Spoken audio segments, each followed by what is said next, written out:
Hola, mi nombre es Vianey Hernández y junto a mi compañero Leonardo Fregoso vamos a exponer el tema de diabetes. Primero que nada, tenemos que definir lo que es diabetes en general, que como sabemos es una patología que padecen millones de personas en el mundo, y para su prevención deben realizarse intervenciones sobre la dieta y el estilo de vida que deben mantenerse cuando sea preciso iniciar tratamiento. Para el manejo de esta enfermedad es importante la detección precoz de las complicaciones que pudiera llevar esta enfermedad, promover la educación diabetológica y de autocontrol a los pacientes. La guía de práctica clínica que voy a estar exponiendo es la actualización 2019, prevención, diagnóstico, métodos de control ambulatorio y referencia oportuna a la diabetes mellitus tipo 2 en el primer nivel de atención. Bueno, como había mencionado, abordaremos la guía de práctica clínica de diabetes mellitus tipo 2, que como sabemos, la diabetes comprende un grupo de enfermedades metabólicas caracterizadas por hiperglucemia, resultante de efectos en la secreción o en la acción de insulina o de ambos mecanismos. La manera en la que se va a presentar esta diabetes es a través de interacción compleja entre genes y medio ambiente, caracterizada por una hiperglucemia secundaria que como sabemos, la hiperglucemia se caracteriza por más de 200 miligramos de decilitro de glucosa y esto es debido a una inadecuada secreción de insulina o una inadecuada acción de la misma, por lo que la capacidad del organismo para autorregular la absorción y liberación de glucosa se va a ver alterada. Sin embargo, pues el tratamiento que vamos a estar abordando en esta guía es a través de control de las cifras de glucosa y de controlar los factores asociados a enfermedades cardiovasculares como la presión arterial, dislipidemia, estado protrombótico, etc.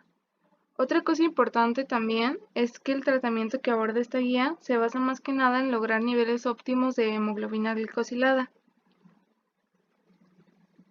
Algo que se me hace importante resaltar es que la diabetes mellitus ha llevado a la salud pública a la bancarrota, haciendo que se vea de mayor relevancia y de importancia no solamente por la enfermedad, sino también por sus complicaciones que conlleva un mal manejo y descontrol de la diabetes. Dado que la diabetes lleva demasiadas complicaciones, llevando a las personas a la muerte por estas complicaciones, pues hace que la prevención sea más barata que el tratamiento y que enfaticen un poco más en eso.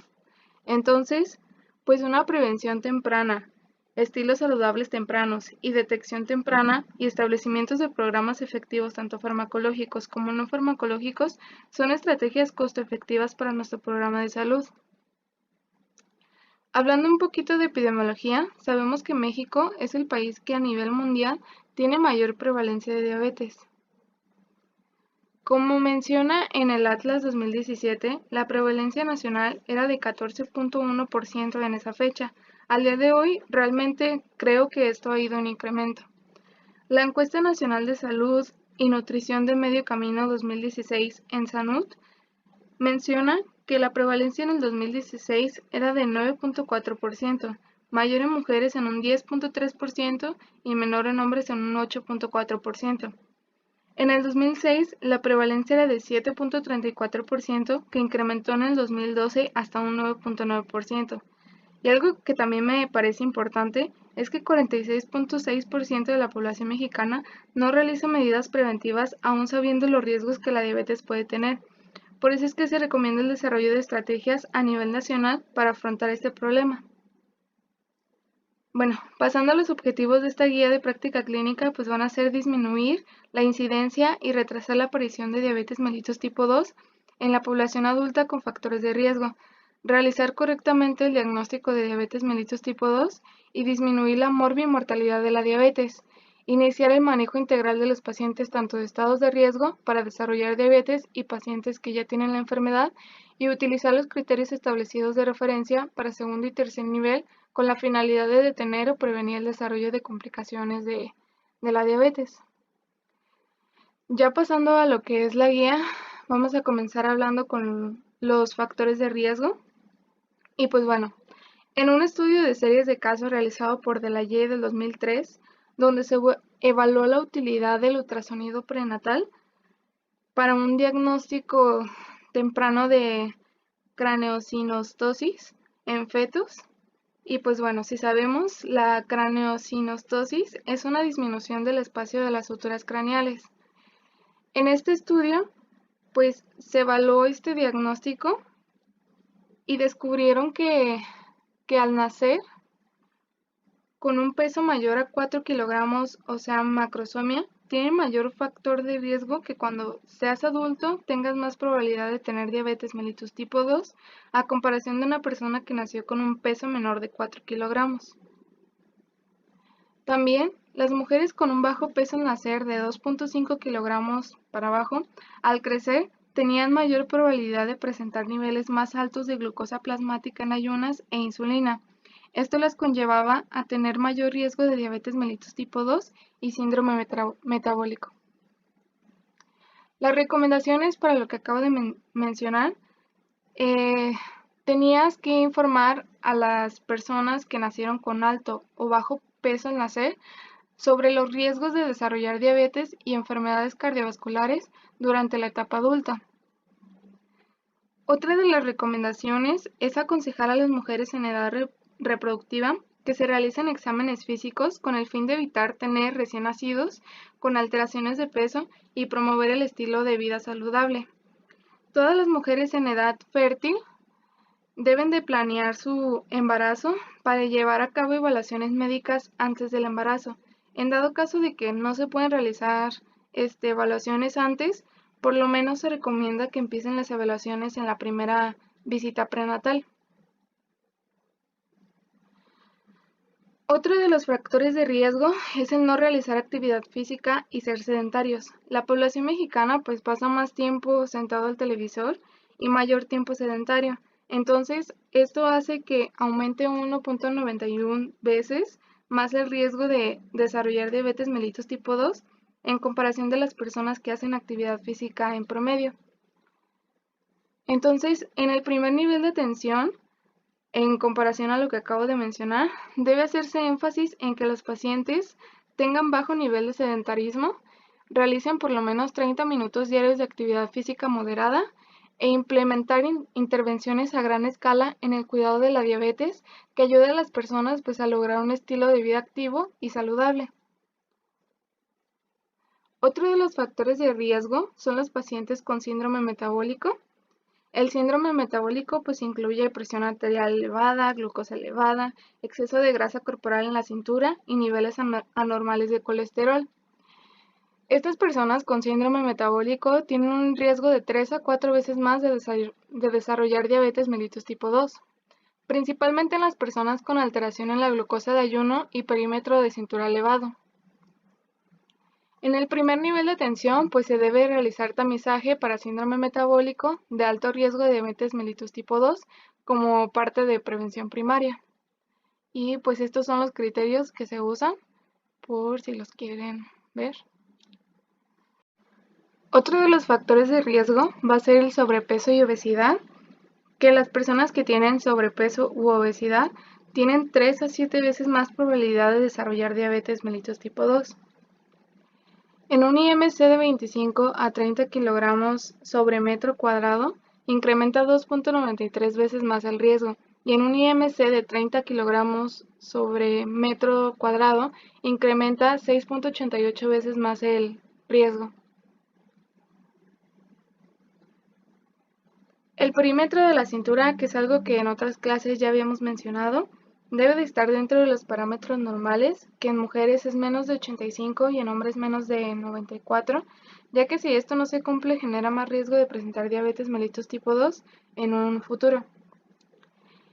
En el primer nivel de tensión, en relación a la obesidad y sobrepeso, se tienen que establecer medidas de prevención para que los adultos mantengan un peso adecuado, donde se calcule el IMC y se realice una medición del perímetro de la cintura y se establezcan medidas terapéuticas para el paciente que se encuentra fuera de los límites normales. Otro de los factores de riesgo va a ser la historia familiar de diabetes, que se asocia con diversas alteraciones metabólicas al aumentar 2.72 más la probabilidad de desarrollar diabetes mellitus tipo 2. Al presentar antecedente biparental de diabetes mellitus tipo 2, la probabilidad de desarrollar diabetes mellitus tipo 2 aumentaba hasta 5.14 veces.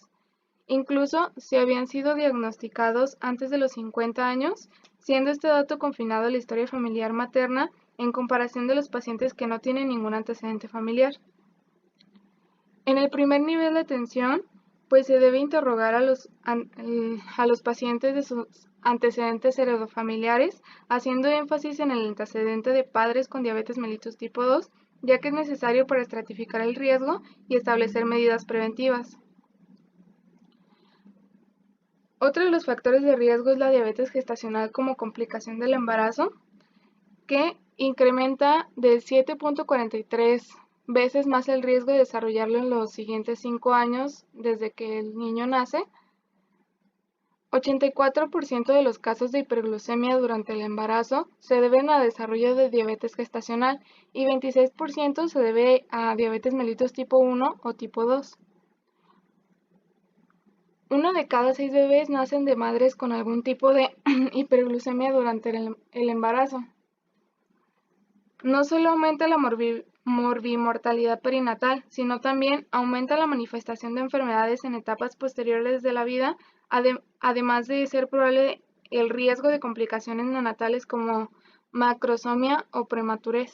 Entonces se recomienda como primer nivel de atención a las mujeres con alguna alteración de la glucosa en ayunas o historial de diabetes mellitus gestacional, planificar su embarazo, buscar asesoramiento temprano antes del embarazo y terapia nutricional y actividad física, que debe de implementarse antes, durante el embarazo y después del parto.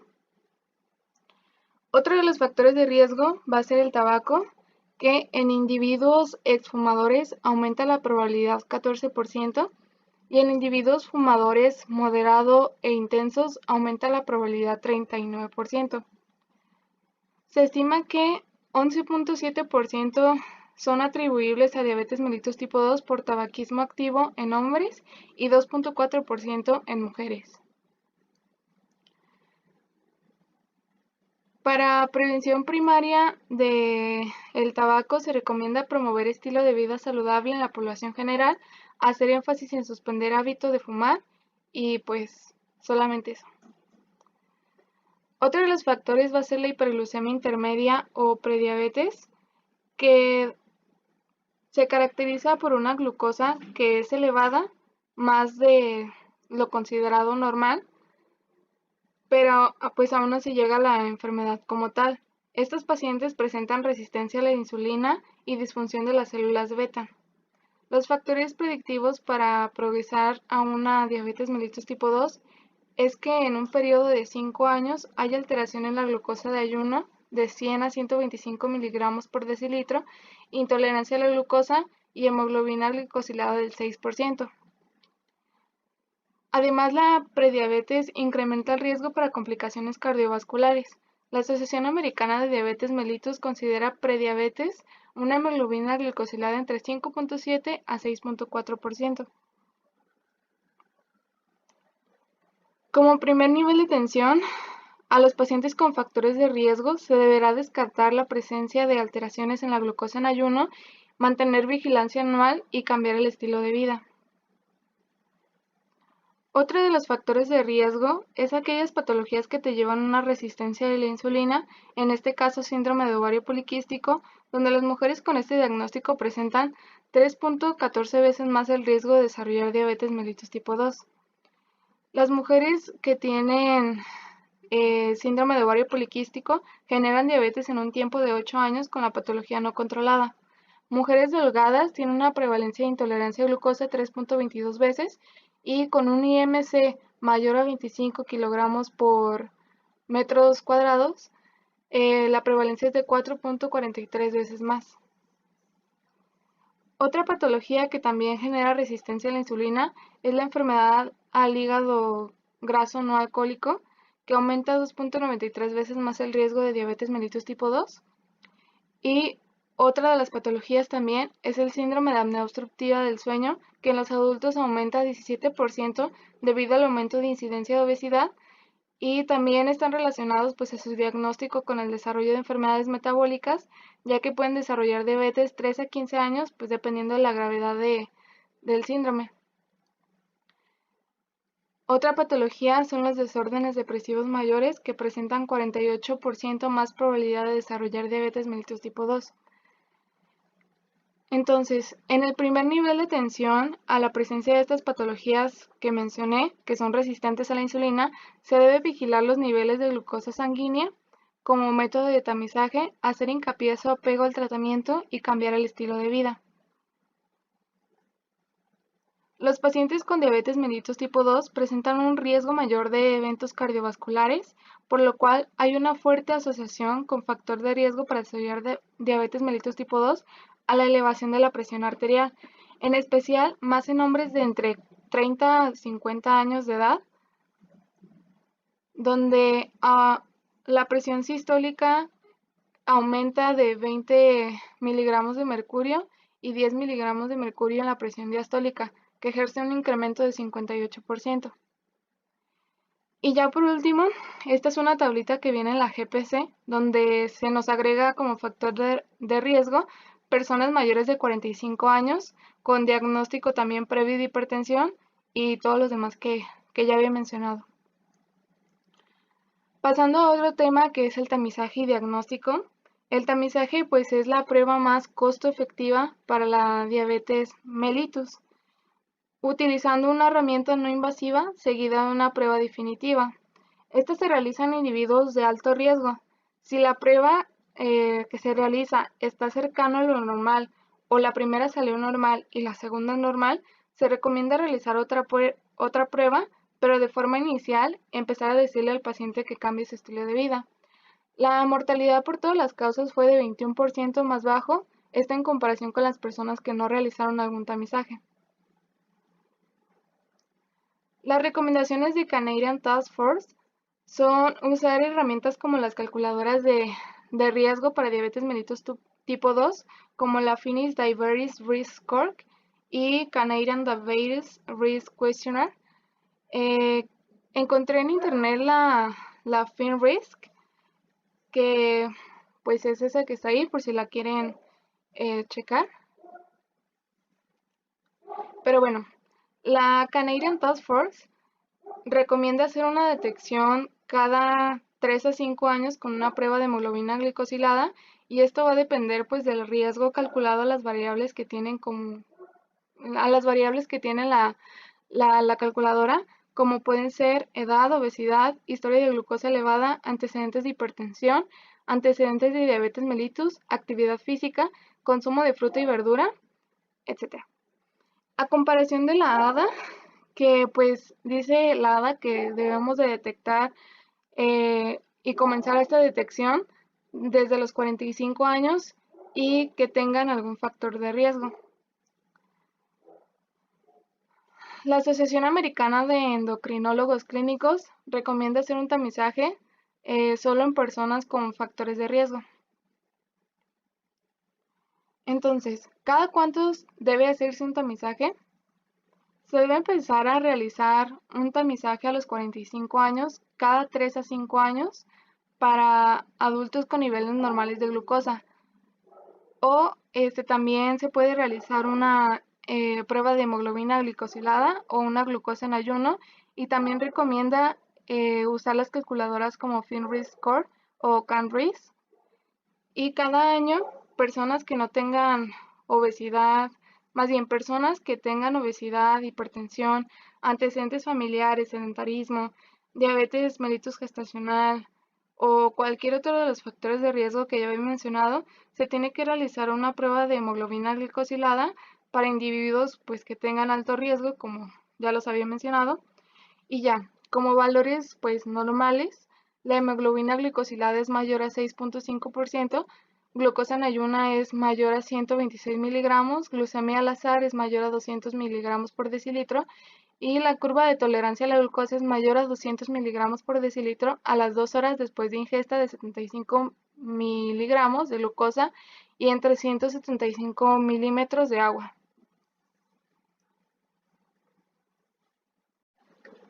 Pasando al diagrama de flujo de diagnóstico, nos dice que pacientes con factores de riesgo de desarrollar diabetes mellitus tipo 2 se debe de realizar una prueba de tamizaje mediante cuantificación de hemoglobina glicosilada. Si no se dispone porque es muy cara o se contraindica su uso, se debe de utilizar uno de los siguientes: una curva de tolerancia a la glucosa, una glucosa en ayunas o una glucosa aleatoria. Si los resultados son fuera de parámetros normales en pruebas de tamizaje, si son anormales, entonces se hace un diagnóstico de diabetes mellitus tipo 2. Si no son anormales, se tiene que modificar el estilo de vida, suspender el tabaquismo y otros factores de riesgo modificables y repetir el tamizaje en 1 a 3 años si es que también presenta antecedentes heredofamiliares. También se debe descartar, si sí son anormales, una hiperglucemia intermedia o intolerancia a la glucosa, y mientras se hace eso se debe de modificar el estilo y repetir la prueba en 3 a 6 meses. Entonces, si se hace el diagnóstico de diabetes mellitus tipo 2 porque los resultados son anormales, se debe de establecer metas de control, modificación de estilo de vida, iniciar tratamiento con metformina si es necesario, iniciar detección y manejo de complicaciones. Si la prueba es positiva para diabetes mellitus tipo 2 en la hiperglicemia intermedia o intolerancia a la glucosa, pues si sí es positiva, se debe establecer metas de control, modificación de estilo de vida, iniciar tratamiento con metformina e iniciar detección y manejo de complicaciones. Si no es positiva, entonces igual, se debe de hacer una modificación en el estilo de vida, suspender el tabaquismo y otros factores de riesgo y repetir un tamizaje en 1 a 3 años. Como prevención, que es el otro tema que vamos a tratar, la GPC menciona que se debe de contar con un programa bien estructurado para personas con hiperglucemia intermedia o diabetes.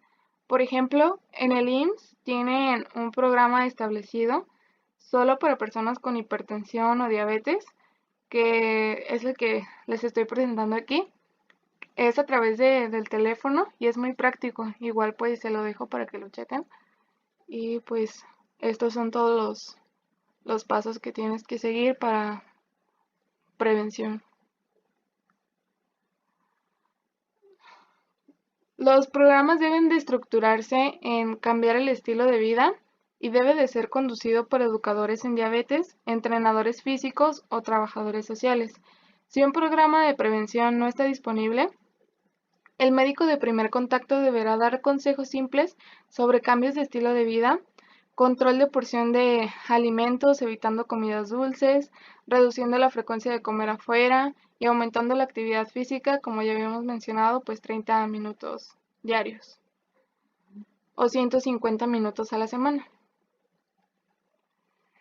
Se debe disminuir su ingesta calórica diaria de 500 a 600 kilocalorías y aumentar su actividad física al menos 150 minutos por semana. En relación a la alimentación, se debe de tener calidad de los lípidos ingeridos, grasas monoinsaturadas que ayudan a la prediabetes y dietas bajas en calorías. En individuos con riesgo de desarrollar diabetes mellitus tipo 2, debe de adherirse a un plan dietético, debe de tener una actividad física personalizada, una disminución de ingesta calórica, rutina de ejercicio aeróbico y bajar de 5 a 7% de peso en 3 meses. Pasando ya a la inclusión de medicamentos, en el apartado de prevención, pues solo menciona que cuando las estrategias de modificación de estilo de vida no son suficientes, se debe de dar medicamento. Los más usados es metformina, inhibidores alfa-glucosilada, y la metformina es menos eficaz para prevenir diabetes mellitus tipo 2 que el modificador del estilo de vida. Y no se deben administrar como método de prevención metformina en pacientes mayores de 60 años ni en pacientes con un IMC menor a 35 kilogramos por metro cuadrado.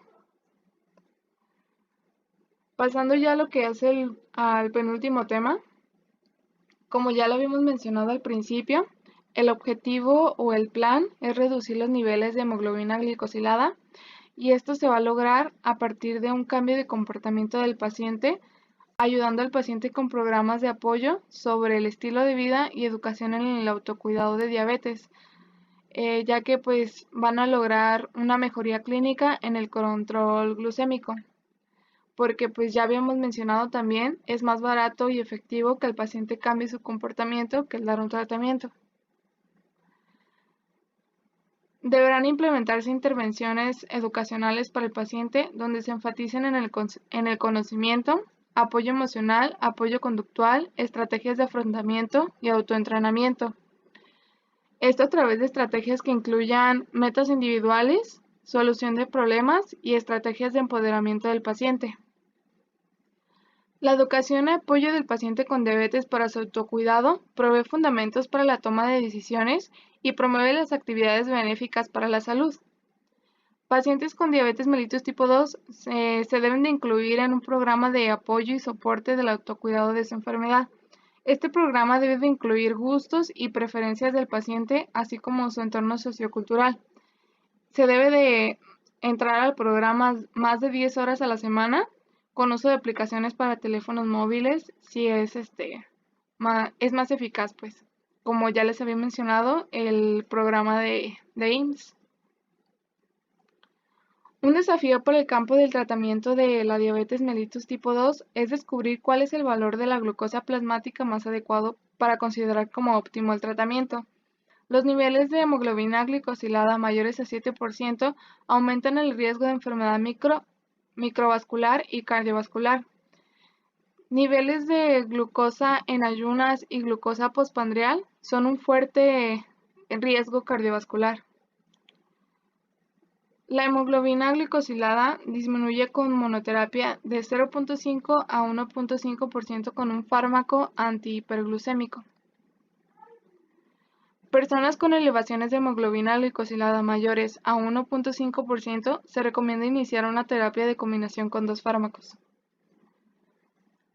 Pacientes con reciente diagnóstico de diabetes mellitus tipo 2 se tiene que dar un tratamiento multidisciplinario, dando importancia de las modificaciones al estilo de vida en el paciente, y si esto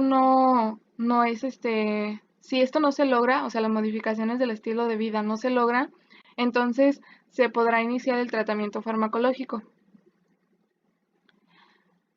Pacientes con descompensación metabólica, por ejemplo, hiperglucemia marcada, cetosis o pérdida de peso involuntario o una hiperglucemia sintomática, se debe de dar insulina. Algo que debemos de comprender es que una vez que se inicie tratamiento con insulina, puede luego disminuirse la dosis o descontinuar una vez que se logra la estabilidad del paciente. Y la insulina se debe de administrar independientemente del nivel de hemoglobina glicosilada que tenga. Se debe dar terapia con insulina de manera inmediata en pacientes con diabetes mellitus tipo 2, los cuales presenten descompensación metabólica o hiperglucemia sintomática al momento del diagnóstico. Aquellos pacientes con crisis de hiperglucemia se deberán enviar a un segundo nivel de atención. Y todo paciente en tratamiento con insulina debe de incluir en su control automonitoreo de niveles de glucosa, indicaciones para prevención de hipoglucemia. Pasando ya a lo que es a los tratamientos farmacológicos, vamos a comenzar con la metformina, que primero que nada se deben de explicar las contraindicaciones, que son enfermedad renal crónica en estadio 4 o 5 o tasa de filtrado glomerular menor a 30 mililitros por minuto y falla hepática. Como recomendación, se da como medicamento inicial y se basa en su eficacia para disminuir la hemoglobina glicosilada. Los efectos secundarios son bajos y la seguridad a largo plazo es bajo y el costo es bajo y pues la ausencia de aumento de peso es nula. Es de mayor duración del efecto sobre la glucemia y menor riesgo de hipoglucemia, menor aumento de peso y menor riesgo cardiovascular. Debe iniciarse en dosis baja y aumentar gradualmente durante varias semanas para minimizar el riesgo de efectos secundarios gastrointestinales. Debe de ajustarse de acuerdo a los niveles de hemoglobina glicosilada cada 3 meses, sin dejar de lado el hacer énfasis en la importancia de las modificaciones de estilo de vida, que son clave para el logro de metas. Pasando al diagrama de flujo de tratamiento, pues bueno, se tiene que hacer el diagnóstico de diabetes mellitus tipo 2 y hacer una identificación y manejo de las complicaciones crónicas por algún especialista. Se debe de modificar como primera instancia el estilo de vida, se debe de evaluar los riesgos cardiovasculares, se debe de incluir programas de educación en diabetes y suspender hábito tabáquico. Como monoterapia se debe de iniciar con metformina, una actividad física de 150 minutos por semana y pérdida ponderal de 5 a 7%, una disminución de la ingesta calórica y resultados se deben de ver en 3 a 6 meses. La contraindicación de metformina ya se los había explicado, es la insuficiencia hepática, insuficiencia cardíaca descompensada o insuficiencia renal con ACR menor a 30 mililitros por minuto y considerar uso temprano de insulina basal si hay presencia de síntomas severos de hiperglucemia o de hemoglobina glicosilada mayor a 10%. Si se logran estas metas, pues se continúa con terapia farmacológica y no farmacológica y monitoreo médico.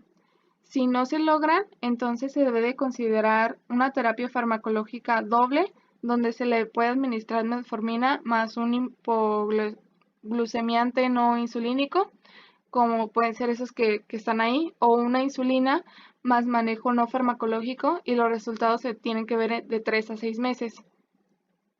El manejo farmacológico y no farmacológico de obesidad, dislipidemia, hipertensión arterial, si están presentes aquí. Y si se logran esas metas a partir de pues dar terapia farmacológica doble, pues se continúa con terapia farmacológica y no farmacológica y monitoreo médico. Si no se logra, entonces se debe de considerar una terapia triple que puede ser metformina más SU o glitazonas o metformina más SU y EDPP4 o metformina más SU más GLP1-AR o metformina más SU y SGLT2. Elegir el fármaco de acuerdo a contraindicaciones, preferencia y beneficio del paciente. Si no se logra tampoco con esto, entonces se administra insulina, NPH o análogos más metformina más otro medicamento antidiabético oral. Si no se logran estas metas, se debe enviar a una valoración a segundo nivel de atención. Pasando al tema de diagnóstico y manejo de las complicaciones, tenemos la prevalencia de complicación cardiovascular que se presenta en un 32.2% mayor en hombres que en mujeres. Los más comunes son enfermedad arterial coronaria e infarto. Y como factor de riesgo tenemos edad y obesidad. Algo que tenemos que tener en claro es que es la primera causa de muerte. En el electrocardiograma vamos a encontrar una alteración del ST predictivo para isquemia y mayor prevalencia en mujeres. Un tamizaje temprano y una pronta intervención en personas con diabetes mellitus tipo 2 e isquemia pueden aumentar la sobrevida. Para el diagnóstico se recomienda entonces realizar un electrocardiograma en reposo a todos los pacientes. Edad mayor a 40 años, diabetes mellitus con más de 15 años de evolución, daño a órgano blanco y más de un factor de riesgo cardiovascular. Si no hay alteración, se realiza cada 3 a 5 años y si está alterado, se tiene que mandar al segundo nivel. Se recomienda aplicar calculadoras de riesgo cardiovascular como Framingham para estratificar el riesgo de enfermedad cardiovascular y 10 años. Como factores de riesgo cardiovascular tenemos tabaquismo, hipertensión, antecedentes familiares de enfermedad cardiovascular y obesidad. Para el manejo de niveles elevados de lípidos debemos de tomar en cuenta los niveles de colesterol. El patrón lipídico más común para pacientes con diabetes mellitus tipo 2 consiste en hipertrigliceridemia, que vamos a encontrar bajos niveles de colesterol de HDL y niveles normales o elevados de colesterol de LDL. Se tendrá que realizar entonces un perfil de lípido en todos los pacientes al momento del diagnóstico. Si es normal, se tiene que repetir anualmente. Si hay evidencia en una enfermedad cardiovascular y mayores de 40 años, se tiene que dar tratamiento con estatina para alcanzar una meta de colesterol de LDL menor a 70 miligramos por decilitro. Si no hay evidencia de enfermedad cardiovascular y el paciente tiene más de 40 años, se tiene que, ahí el colesterol de LDL es mayor a 100 miligramos por decilitro, se tiene que dar tratamiento con estatina. Paciente con triglicéridos mayores de 500 a 1000 miligramos por decilitro, dar tratamiento con fibratos para prevenir pancreatitis aguda. También dar importancia a la modificación de estilos de vida para el control de lípidos. Para el manejo de la presión arterial, se debe evaluar una asociación entre la presión arterial sistólica y diastólica. Deben de tener como meta control de unas cifras de presión arterial diastólica menor a 80 milímetros de mercurio y sistólica de menor a 130 de milímetros de mercurio. Se recomienda también que el médico de primer nivel ante un paciente con diabetes mellitus tipo 2 que tenga factores de riesgo como hipertensión arterial, cardiovasculares, etc., indique como terapia inicial el uso de inhibidores de la enzima convertidora de angiotensina o bloqueadores de angiotensina. Para el manejo de la enfermedad renal crónica, se tiene que hacer una evaluación de la excreción de albúmina en orina y una medición de nivel de función renal a través de la tasa de filtrado glomerular. Si persiste más de 3 meses, nos da el diagnóstico de enfermedad renal crónica y se recomienda realizar tamizaje de nefropatía diabética cada año. Para considerarlo normal, debe presentarse aumento en la albúmina urinaria durante 2 de 3 tomas en los últimos 3 meses y tener un control óptimo de glucosa. Para el manejo de la retinopatía, pues esta debemos de tener en cuenta que puede estar presente en un 21 a 39% poco después del diagnóstico clínico, pero resulta peligrosa solamente en un 3% de la población. Se recomienda enviar a los pacientes a realizarse un tamizaje de retinopatía al momento del diagnóstico. Y ya por último, en el manejo de las complicaciones de úlceras en los pies, se tiene que hacer un examen del pie que consiste en realizar una historia clínica detallada de úlcera de pie, tomar en cuenta el antecedente de amputación de extremidades inferiores y detectar la presencia de enfermedad arterial periférica, detectar también deformidades en los pies. Los signos y síntomas más comunes que vamos a encontrar en el pie diabético son callos, ampollas y hemorragia. También tener muy en cuenta el uso de calzado inadecuado que el paciente use y el mal aseo como corte incorrecto de las uñas de los pies, pies sin lavar, presencia de micosis y calcetines sucios. El diagnóstico y tratamiento temprano del signo preulcerativo puede prevenir úlceras en los pies, así como complicaciones más graves como la infección y la hospitalización. Se recomienda instruir al paciente que inspeccione diariamente sus pies, lavar diariamente sus pies y evitar el uso de agentes químicos o pulverizadores para callos, usar emolientes para la piel seca y cortar las uñas de los pies en línea recta.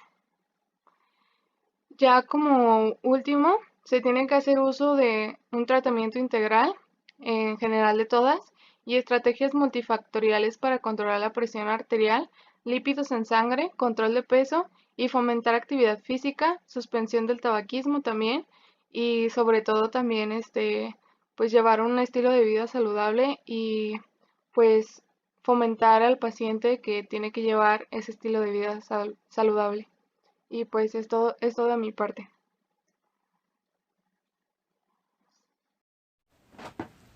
Bueno chicos, vamos a ver ahora esto que es la guía de la ADA, de la Asociación Americana de Diabetes, esto que se llama Normas de Cuidado Médico en Diabetes, es del año 2020, ¿no? Es la más reciente. Vamos a platicar algunas cosas que nos van a servir para comparar con la publicación de la guía de práctica clínica.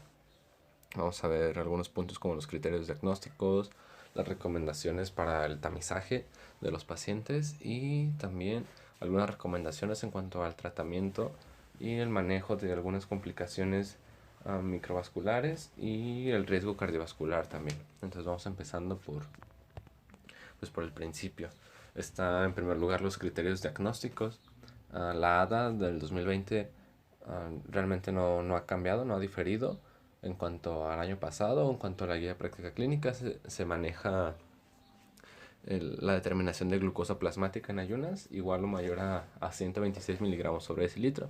Igual importante recalcar el término ayunas, que el paciente no debe ingerir nada de calorías por al menos 8 horas para que esta prueba sea determinante. También tenemos la glucemia, medida 2 horas después de una prueba de tolerancia oral a la glucosa, con un resultado igual o mayor a 200 miligramos sobre decilitro. Esta prueba está estandarizada ya por la OMS, entonces hay que realizarla de acuerdo a sus estándares, que son 75 gramos de glucosa disuelta en 375 mililitros de agua.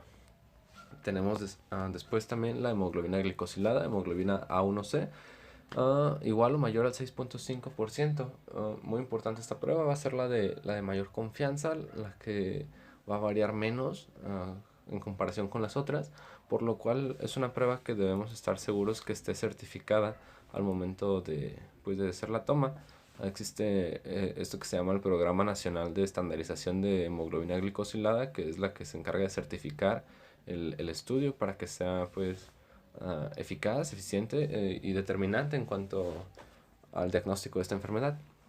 O bien en un paciente que presente ya los síntomas clásicos de la hiperglucemia o que presente una crisis hiperglucémica, se le va a hacer una toma plasmática al azar de glucosa, y en caso de que sea igual o mayor a 200 miligramos sobre decilitro va a ser un criterio diagnóstico. Todas las pruebas, a excepción de esta última, se van a realizar 2 veces, se tienen que realizar de manera repetida para hacer un diagnóstico definitivo de diabetes mellitus. Tenemos pues también que si la hemoglobina glicosilada aún no va a ser la de mayor confianza, también hay que tomar en cuenta criterios que pueden modificar o condiciones que pueden distorsionar el resultado de esta prueba. Por ejemplo, aquí en la ADA nos marca algunas enfermedades o algunas condiciones en las que el paciente puede tener un resultado alterado, aunque no tenga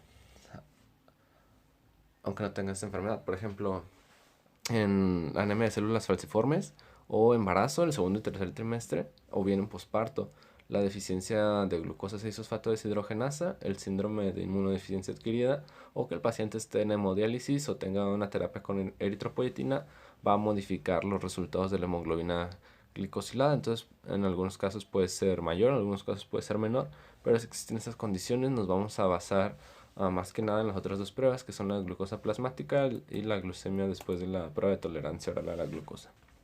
Tenemos también pues las recomendaciones para el cribado o el tamizaje de todas las personas. Estas 3 pruebas se van a realizar en pacientes de cualquier edad que tengan sobrepeso u obesidad, siempre y cuando su índice de masa corporal, como lo determina aquí, sea igual o mayor a 25, o que tengan factores de riesgo para diabetes mellitus.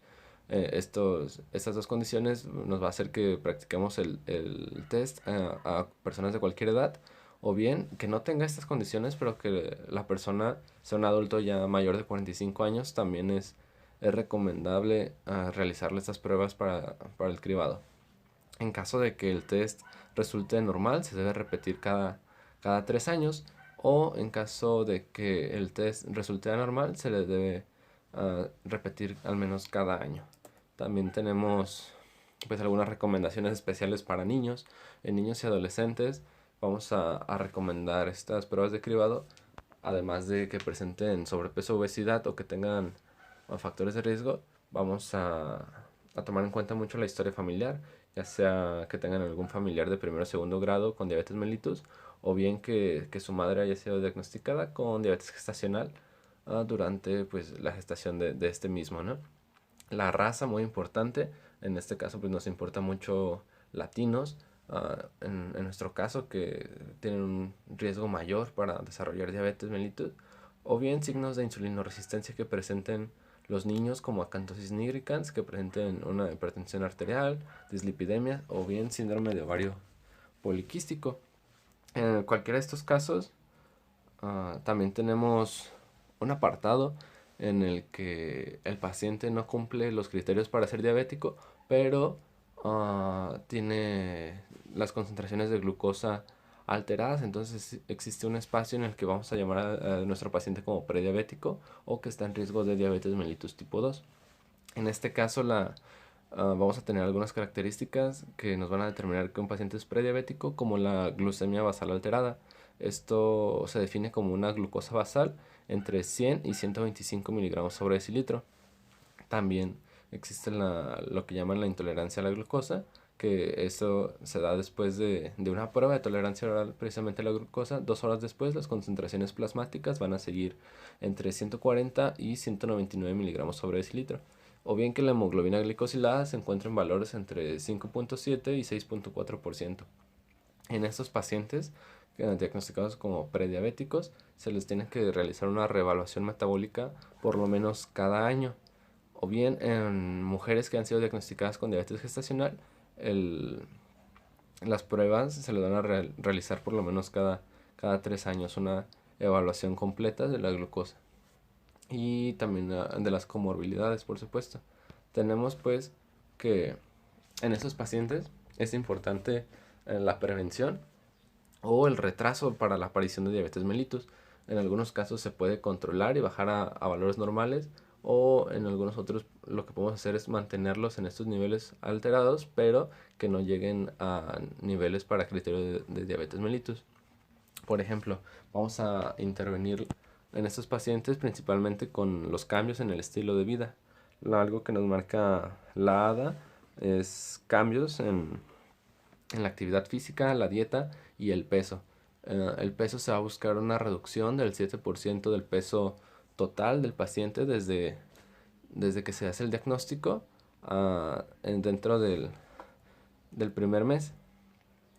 O, no, perdón, dentro de los primeros 3 meses se debe realizar la pérdida de este 7% del peso. Eso se va a realizar junto con la dieta y la actividad física. La actividad física debe realizarse de manera con una intensidad moderada. Esto está definido como al menos 150 minutos de ejercicio a la semana. Los va a repartir en 3 días. No los puede hacer los 150 minutos en un día, tienen que ser repartidos en al menos 3 días. Y que esos 3 días no sean consecutivos, es decir, que tienen que estar alternados. ¿Por qué? Porque no se recomienda que se den más de 2 días consecutivos sin actividad. Es decir, que el paciente no los pueda hacer los 3 seguidos y el resto de la semana no haga nada de actividad. Va a ser un día sí, un día no, un día sí, un día no, y así hasta realizar los 150 minutos, o bien repartirlos en toda la semana. También tenemos el inicio de la terapia farmacológica. Se puede recomendar el inicio del uso con metformina en pacientes prediabéticos, especialmente los que tengan un índice de masa corporal mayor a 35, o bien en pacientes que tengan menos de 60 años, o en mujeres con antecedentes de diabetes gestacional. En este punto también vamos a recomendar, o bueno, en nuestro caso vamos a tratar de detectar y tratar los factores de riesgo que puedan ser modificados para las enfermedades cardiovasculares o reducir el riesgo cardiovascular de nuestros pacientes. Entonces vamos a estar haciendo una evaluación y vamos a determinar nuestros objetivos glucémicos. En este caso lo que nos va a ayudar más, como ya lo comentaba, es la determinación de hemoglobina glicosilada. Esta se va a hacer una evaluación por lo menos 2 veces al año en individuos que logren un buen control de la glucosa, o cada 3 meses, es decir, cada 4 veces al año en pacientes que no logren su control estable a pesar del tratamiento, que no lleguen a cumplir sus objetivos. Entonces aquí tenemos, por ejemplo, el objetivo metabólico que nos marca la ADA. En general debe ser menor al 7%, pero se va a adaptar, se va a individualizar a cada paciente de acuerdo a sus características clínicas. Tenemos, por ejemplo, que en algunos casos puede ser un poco más estricto, el objetivo inferior al 6.5% en pacientes que han sido de diagnóstico reciente de diabetes mellitus, o bien que no tengan riesgo de hipoglucemias. O, por ejemplo, un objetivo inferior al 8% en pacientes que tengan una esperanza de vida reducida o que tengan una historia de hipoglucemia grave. Por eso, esta flexibilidad con un objetivo un poquito más elevado al 8%. Tenemos pues también que el manejo de la obesidad va a ser muy importante en el tratamiento de personas con diabetes mellitus tipo 2, ya que no solo nos va a modificar los factores de riesgo cardiovasculares, sino que también nos va a ayudar con la misma diabetes en cuanto a la resistencia a la insulina. Por ejemplo, el tratamiento no farmacológico, pues ya lo comentamos, la dieta, la actividad física, que pues ya lo platiqué hace ratito, y se recomienda pues que calculen o que se estén midiendo su índice de masa corporal al menos cada año. Y el tratamiento farmacológico se recomienda a algunos pacientes con obesidad, usualmente los que tienen un índice de masa corporal mayor o igual a 27. Y pues a estos pacientes se les va a recomendar los antagonistas de los receptores glucagon-like tipo 1 y los inhibidores de los cotransportadores sodio-glucosa tipo 2. Estos pues sí, ya en pacientes un poquito con un índice de masa corporal un poquito más elevado. Y si en 3 meses, lo que les comentaba hace ratito, si no se llega a una pérdida de al menos 5% del peso, o que el medicamento no lo pueda tolerar o que sea demasiado costoso, se van a cambiar por otra medicación. Igual hay algunos casos en los que el tratamiento no farmacológico o el tratamiento farmacológico no llegan a ser, pues, a cumplir con los objetivos esperados. Se va a pasar a esto que es la recomendación de la cirugía metabólica, que se va a recomendar a todos los pacientes con un índice de masa corporal arriba de 35. Pacientes entre 35 y 39 se les va a recomendar la cirugía, siempre y cuando no lleguen al control adecuado con estilos de vida nuevos y con la terapia farmacológica. O bien, pacientes que tengan un IMC mayor a 40 se les va a recomendar la cirugía a todos, independientemente de su control glucémico. Es como sí o sí, dado pues el riesgo que tienen, dado su índice de masa corporal. Entonces, las recomendaciones de esta cirugía no solo contemplan la diabetes mellitus, como les digo, sino también todas las comorbilidades del paciente. Ya como tal en el tratamiento farmacológico para controlar la glucosa en pacientes con diabetes mellitus, el tratamiento de primera elección sigue siendo metformina, siempre y cuando no presente intolerancia o no esté contraindicada, como el caso de los pacientes con enfermedad renal ya muy avanzada, o bueno, que sea también alérgico, por ejemplo, a la metformina. Sigue siendo, como les digo, el tratamiento de primera elección, pero siempre hay que tener en cuenta ya nuestros medicamentos de segunda línea para cuando la metformina fracase como monoterapia, cuando ya no sea suficiente. Estos medicamentos de segunda línea los vamos a basar en las características clínicas de cada paciente y en sus preferencias, claro. Por ejemplo, yo puedo hablar de que algún medicamento le conviene más a un paciente, dadas sus características como la presencia de enfermedad cardiovascular o su riesgo cardiovascular, pero tal vez el costo no sea el adecuado para el paciente. Entonces yo tengo que ponderar esto, que es el costo-beneficio de cada medicamento, y adaptarlo lo mejor posible a cada paciente, a cada individuo. Entonces aquí la ADA nos pone una tabla, está muy padre, es muy didáctica y útil. Nos habla pues de los tipos de medicamentos que tenemos. Aquí, esta es la mitad de la tabla, ahorita van a ver la otra mitad. Está muy grande, entonces para que lo alcancen a ver completa, que no se vea borrosa. Tenemos aquí metformina, los inhibidores del SGLT2, los antagonistas del GLP-1 y los inhibidores del DPP-4. Entonces están estos medicamentos y en la parte de arriba vemos algunos de los factores que tenemos que considerar al momento de seleccionar estos medicamentos. Por ejemplo, en primer lugar tenemos la eficacia. Después tenemos el riesgo de que estos medicamentos produzcan hipoglucemia. También el efecto en el cambio del peso. Los efectos cardiovasculares, ya sea en enfermedad arteriosclerótica o en falla cardíaca. Tenemos también el costo, la vía de administración, si es oral o subcutánea. Y tenemos los efectos renales, ya sea la progresión de una enfermedad renal, o bien la dosis que está considerada de acuerdo al filtrado glomerular esperado de cada paciente. Y al final vienen algunas consideraciones adicionales de cada de cada medicamento. Entonces, por ejemplo, la metformina, que ya es la que hablábamos, tiene una eficacia alta y los riesgos de que el paciente presente hipoglucemias con estos medicamentos realmente son muy bajos, no suelen presentar eventos hipoglucémicos. La metformina no va a cambiar realmente eh, el peso del paciente. No está, en algunos casos se puede ver que el paciente suba o que baje de peso, pero eso puede estar a factores adicionales, no tanto al medicamento, que como tal por sí solo la metformina no va a hacer que el paciente cambie mucho de peso. También tenemos los efectos cardiovasculares, que en la enfermedad aterosclerótica tiene un potencial beneficio la metformina, y pues se mantiene de manera neutral en la falla cardíaca.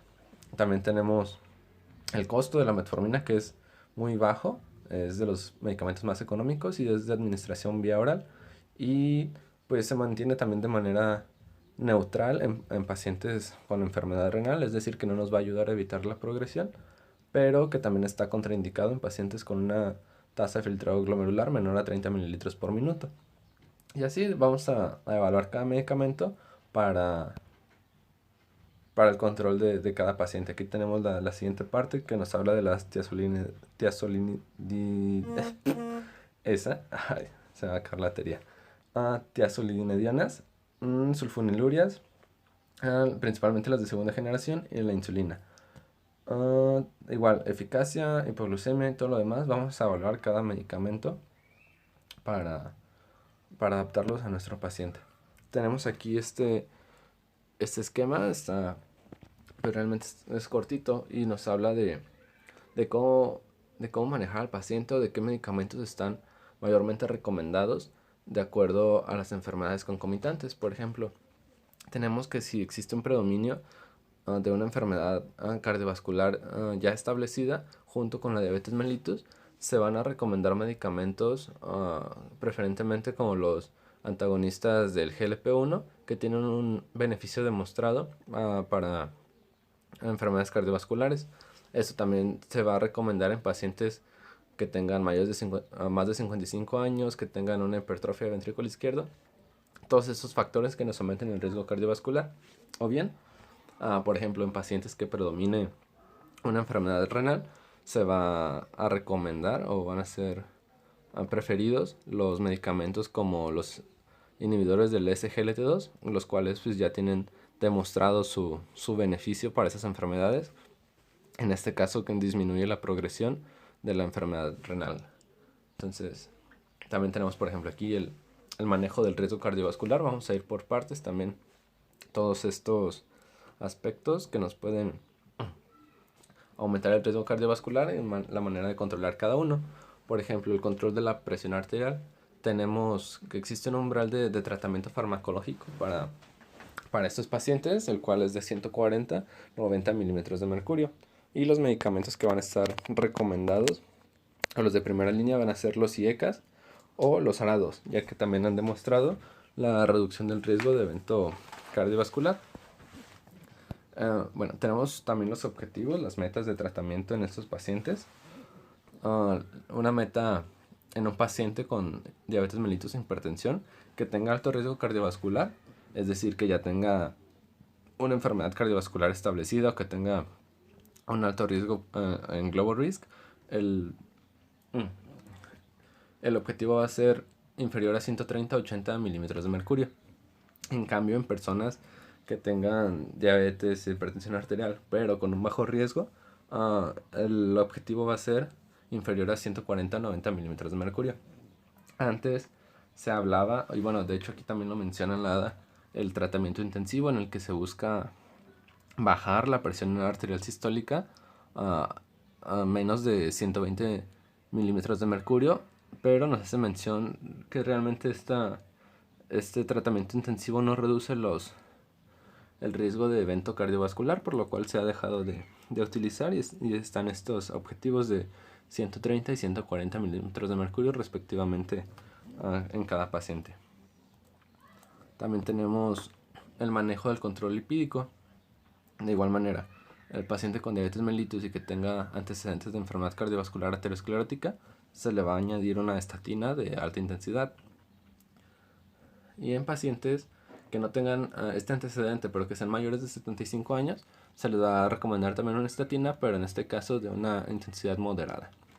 También, en caso de que exista una enfermedad cardiovascular establecida y que el LDL no pueda disminuir sus objetivos, en este caso 70 miligramos sobre decilitro, es decir, que el paciente tenga esta enfermedad y que sus concentraciones de LDL sean mayores a 70 miligramos sobre decilitro, se va a recomendar el uso también de un medicamento no estatínico, ya sea el Cetimib, que es el que se prefiere principalmente por el costo. Y en segundo lugar, los inhibidores del PCSK9. Igual esto nos va a ayudar a reducir las concentraciones de LDL y así pues reducir el riesgo cardiovascular.